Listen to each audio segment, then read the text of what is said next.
Hello mga baby loves! Pupunta ako ngayon sa laundry hub dito sa may memorize. Kasi ano ang tagal mo naman, anong petsa na?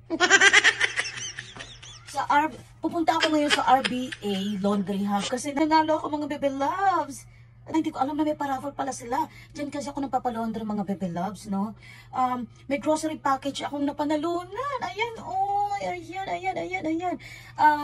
Chinat ako ng RBA Laundry Hub. Okay, so ngayon pupuntahan ko para i-claim ang aking napanalunan. I'm so excited. Okay, so tara samahan niyo ako guys at i-feature natin yung kanilang laundry shop. Okay? So ayan, sasakay lang ako ng tricycle. Hindi ako magmumotor kasi baka hihirapan ako sa pagdala ng grocery package. Kasi dalawa kasi yung pangalan kong nakasulat doon sa tinext or chinat sa akin ng RBA Laundry Hub. Baka malalaki yun. Mahirapan ako magdala sa motor. Kaya magta-tricycle na lang ako. Okay?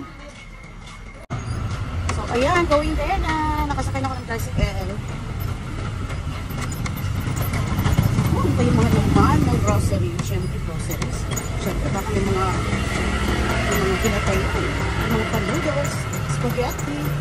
Hindi ko na kaya. Dito sila sa Narcisa Hills, sa phase 3 daw.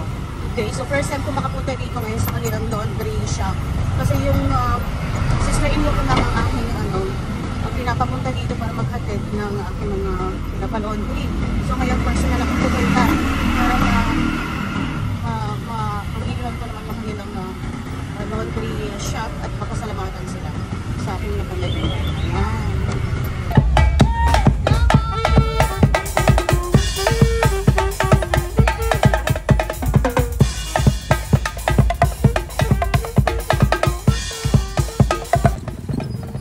Excuse me.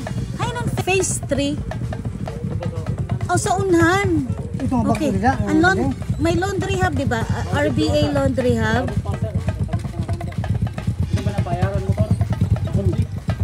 Okay. Salamat.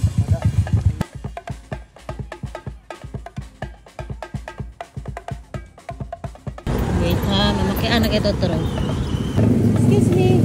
Ayun po ang RBA Laundry Hub. Phase 3 na yun, diba? Bangin ini diding nga unahan pa? Oo. Ato dito sa may kuan ba ito mga may good year. May da kasulod. Pagtikan to kasawala. May da dida laundry hub. Salamat. Ayan, naliligaw kami mga baby loves. Nako. Phase 3 na dito pero wala pa kami nakikita sa signage ng RBA Laundry Hub. So babalik na naman ulit kami doon sa unahan. Nako.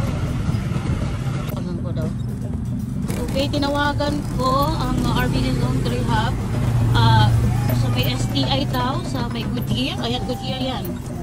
Ayun, may signage, Laundry Hub. So, papasok tayo doon, kuya. Ayan, nakikita ko na yung signage. My God. At last, ayan, yung signage nila. RBA Laundry Hub. Ayan.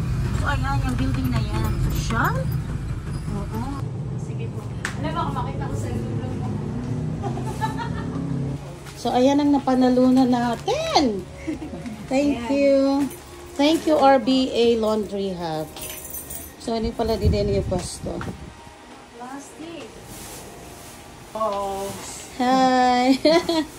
Congratulations, Mom. Thank you.